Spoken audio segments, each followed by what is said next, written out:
Hi, how are you? Hi, very well. How are you? Very good, very good. Welcome to today's session. Thank you. Okay, so I'll just introduce you to whoever is joining in. Yes. And okay, so today we are with Ms. Ketki Poonawala, and obviously it's very, I would say, uh, can be taken from the name itself that probably she is from Pune. And so she is running a firm by her own name, Ketki Poonawala Designs, I believe. And Yes. Ketki is a arc from Dr. Banuben Nanavati College of Architecture. I hope I pronounced all these names Yes. correctly. And okay, and she's also probably, her experience is with architect Kamal Malik in Mumbai. And so far, whatever brief I have about him, you probably consider him as your mentor in a way, Yes. because there's a lot that you probably learned from her. And also, you worked with Vikas Bhandari and Associates, and after which you started your own, I would say, practice. So, some of the few things that I think Ketki believes in is that one should keep learning throughout, since every day is a new experience. Now, obviously, this is very commonplace, but most of us in the daily grind forget about, paying attention to it. And also, I mean, let design be the language of your soul. Now, that's a spiritual angle to what probably, she thinks of her design practice. So good to hear about all that, Ketki. And I understand you started in 2008. Would you like to introduce yourself more, which I probably would have missed out, or some of your personal interests that you have in terms of, you know, uh, architecture, as well as something that you like to do personally as a creative activity on your own? So I completed my architecture in 2003, and then I kind of worked for 2 more years with architect Vikas Bhandari. I had my Oh, training with architect Kamal Malik. So I had the best of both worlds because at Kamal Malik's, what I really he's very poetic in terms of design, and he really can play with structures and forms in a very different way. So that was a very great learning experience, as someone who is just entering the industry. And I had that privilege to kind of go to one of the sites in Pune, Lupin Labs, which is a very huge, massive project, where learning was like at every point you had so much of learning experience. Post that, I worked with architect Vikas Bhandari, wherein for him the end user is very important. He keeps on stressing on that. He says you are designing for the end user. You're not designing for the developer or any other person who is like right in between, like the mediator. You have to think from that perspective all the time while designing, and you have to understand your the end user's heart, because they are really, it's like their dream home or their dream office space. So that kind of set a kind of a good path for me to venture out into my practice. Over the years, I had the privilege of working on different kinds of projects, right from a dental clinic to a lot of residences, farmhouses, uh, condos. So it's and interacting with different professionals kind of gives you an insight into what they really want as correct. as clients. So it's always been a learning experience throughout. Great. In fact, had we had this meeting before, I was 2 weeks back in Pune, and I would have definitely taken out time to even see you at that point of time. But Yes, I hope to anytime. visit again, and I'll definitely try and see you. And let's start with today's session before, the subscribers get bored and start checking out. Yes. So today's, I would say, topic is innovation and technology in fenestration systems. So let's start with the first question, wherein, what are the current trends that you see in the market? How fenestration has evolved over a period of time? Definitely, I can give you my experience wherein uh, from UPVC to aluminum, I think we're seeing a tremendous wave of people moving in from one material to the other, and obviously a lot of advancements in the technology as well. So, what has been your personal experience? I think recently, post pandemic, what has become very important, initially also it was very important that outdoor and indoor integration, that plays a very important role. And from that point of view, fenestration becomes like it's one of the main, or I would say rather the most important element in design. So the placement of windows and how you kind of what materials you use and how you try to integrate spaces has become extremely important. In terms of that, trying to have larger span of glazing with minimal interference and trying to get maximum outdoors into indoors has become the most important thing. Secondly, there's a lot of smart technology has played, it has brought a very different tangent to the entire this thing, where initially it used to be wooden windows or you would say UPVC, but now in terms of materials also, you have you have aluminum, you have composite, you have different finishes in terms of the design language that the interiors, the design language that you're following, the material palette that you're following, so it has to blend in with the interiors, so that plays a major role. Other than that, what I'm seeing is DGU, laminated glass, and Performance. yeah, nano, kind of basically there's so much of layering to it also that as an end user, sometimes clients tend to get confused because Yeah, there's so much available right now. correct. So Yes, it's amazing what's coming up right now.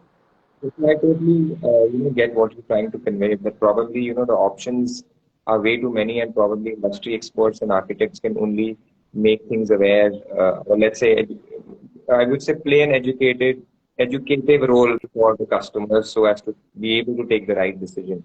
And yes, more and more the industry grow, more and more competition comes, and more, I would say, product variants come in, and not only aesthetic, materials, and performance, and then obviously comfort. I mean, I always consider automation as a part of comfort, kind of come in. And then the architect also has to balance the budget versus probably the intent that the customer has.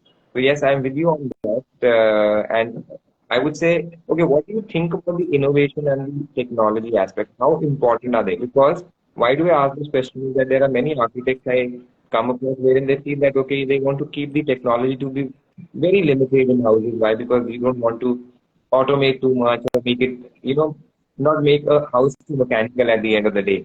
So you should kind of, be able to do a lot of things by yourself as well because it's a house. It's not a, I Of would say, course. fair matter. So what are your views on innovation and technology? How important are they for you in your point? I believe that there has to be a perfect balance. You can't completely rely on innovation and on technology also, but why not make use of what is available rather than just sticking to the age-old patterns? If today I am being able to kind of control my windows sitting where I am, why not Correct. take maximum advantage of it? Or I would say that rather, in terms of right now, we had this one, there was a site where we had a jacuzzi on the deck outside. And this window, it used to kind of it was overlooking into the passage, but the Okay. exteriors was like completely green. So on any odd day, we could always take, maximize that integration of indoors and outdoors. But if my client wanted to use a jacuzzi, we didn't want those boring roller blinds, out there. So Hmm. that's when, we thought of this new thing that has come up, which I think you can also educate us about it, wherein you can convert glass from transparent to opaque with Hmm. with Yes, automation. So I suitable. mean, when there are certain trends that are available, why not kind of opt for them? If I know they're quite expensive at the moment, but you know they are good options to go for. I get it. I think you've given a right example of how technology can be used. I mean, I would say that this is more for privacy, where you use switchable glasses, and many five-star hotels even have a common seamless glass interface between the room and the washrooms. So when it gives the whole space a larger, I would say, outlook, or it makes the space look larger. And when you're using the washroom, you can just switch on that particular switchable glass, and which basically makes the whole thing opaque. And from the room to the, I would say, washroom, the visibility is obviously opaque. So I guess these are very, I would say, important design inventions. But yes, for the time being, are expensive. Why? Because there are not too many takers, frankly. It's like any technology in the beginning would be very expensive till the time, you get minimum threshold of takers. Similarly, we also have blinds in glass as a concept, wherein, again, some people today, I mean, internationally, this is a very, very, I would say, used concept. But in India, people are still, stuck to their curtains, then the blinds. So Correct. the best thing about these things is that you don't need to clean them because they are within the double glass at the end of the day. But then they feel that these are more commercial establishment, I would say, products than residential. So everyone to themselves. But yes, I think as time passes by and people have less time to maintain their houses, they're obviously going to be pushed towards using these things, and then Technology. the price would matter less, and the comfort, or let's say the maintenance-free nature of the product would matter more.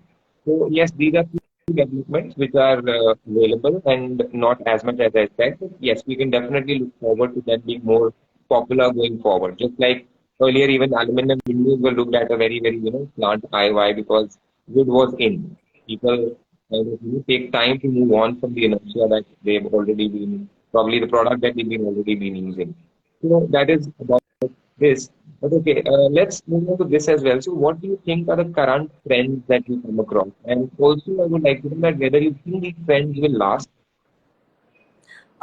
Current trends, what I'm seeing right now is everybody, they want larger openings. So they are trying to have these sliding with minimum, with those slimline, the mullions are very thin. So that is one trend where everybody wants that. Everybody wants a fly mesh. So the number of tracks probably are increasing, and people want to kind of open out completely with larger glass sizes and trying that connectivity mainly. What I'm also seeing nowadays is people are opting for these the grills which are in glass, the invisible Yeah, I'm grill. going to Yeah. share with you, but okay, yeah, they have Yeah. that security. Yeah, that's Yeah, security. But sometimes you just feel that everybody wants security, but they don't want to put those hideous looking grills. So yeah, there needs to be a certain kind of some product that comes in which kind of balances that out with windows. correct. uh, what I'm also seeing is again a lot of smart technology that is being used nowadays. People are opting for different finishes uh, in terms of the they're going for wooden finishes. uh, Color has there's been a moved, plethora probably. of options Yeah, available. Also coatings, like especially for residential buildings right now. When I was working with a developer, we literally had like 2 hours discussion about kind of trying to minimize UV radiation, and so developers are also thinking for these high-end apartments. They're thinking of different options that they can pass on to their consumers, wherein definitely. you control the. You know what? I mean, since the real estate prices are increasing, and if you want to kind of price a flat at a very premium price, you simply cannot look at an economical product. You need to Correct. add some value to what you are charging. So that's why, builders are being driven into using probably more sophisticated products, if I'd not say, expensive product, because they need to justify what they are kind of charging in the market. And you rightly said that when it comes to trends, people are looking for very large seamless windows. So let me put it in a different analogy. Now, fashion keeps on changing. So there was a time bell bottom was in, and now the slim look is in. So similarly, the larger thick sections were in earlier, and now the slim windows are in. You think that we'll go back to bell bottom anytime soon, or no? I don't think so. I'm very sure we won't, because now people are understanding the importance of nature. Everyone is Yeah. trying to go outdoors. So that I don't think people are I'll again give going you, to I'll get give you enclosed another into boxes.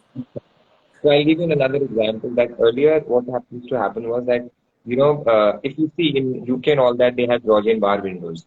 So lately what we've seen specifically in the north and some places in Bombay as well, that once, something becomes frequently used, people start getting, okay, slim is a beautiful concept. Minimal is a very beautiful concept. But somewhere or the other, if you're, listening to the same song for 20 days, you also don't want to listen it again, how good it may be when you heard it the first time. So we've seen a small change in a lot of use of Georgian windows with Georgian bars. So that's something new because it adds a character. But then, the interiors also need to be designed by that. So that's what I was trying to pick your mind on, that whether you think what is going to be next after Slim, because sooner or later people are going to get bored and they would ask first the architects that we want to do something new. So So anything, any I've used Georgian windows like for casement windows recently, where they were like very the openings were very narrow, so there was no okay, use of kind of having any pivoted windows or anything, and the whole entire interiors was kind of blending with that style. So we did okay, use Georgian windows, but like these are all aesthetical additions that you're seeing. In terms of functionality and technology, people will always go upwards. They will not come down again. It's like you give okay, somebody a taste of something like which is slightly more than what they were getting. They will not come back to that. They will say, not "Or come back. take care." Exactly. So that's, I think that's probably the thing behind evolution. I mean, you always grow upward and never downward. So yes, that's a good, I would say, answer to that. Okay, let's come. I mean, we come to the end of the session. Probably I'll just try and squeeze in one last question. So what are your predictions for the upcoming innovations? I mean, anything you would like that there should be, or what do you think, sooner or later customers would start demanding? Uh, I think the affordability factors, if they do Hmm. come down, customers will start opting more for smarter solutions, wherein Correct. uh, yeah, and more seamless windows. Have a precise window in case the price is affordable. Yes, I didn't get your. Sorry, anything else you think would probably we can see in the future? I think something in terms of in terms of ceilings also, probably like some kind of a seamless ceiling solutions for glazing. Wherein right now I don't see too much, but in for probably penthouses or for farmhouses, maybe some kind of a solution wherein you have that option of having a glazing for the roof, which is extremely foolproof, because right now there So might you're be a talking about the skylight, I believe. Okay. sky. Okay.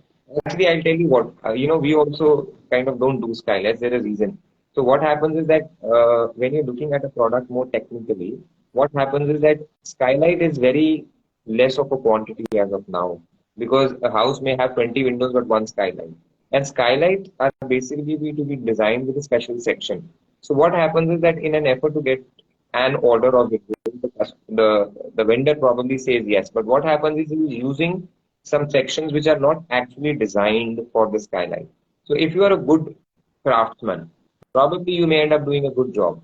But when you scale up a certain size from a certain size of a business, there you are always dependent on the average skill of a craft person, because you wouldn't have the best in the industry. They'll always, it's like probably you may have 20 draftsmen, 20% may be very good, but 80% may be average. Not So, as but you at the end of the day, the work that you kind of end up doing is as per the average of the lot that you have.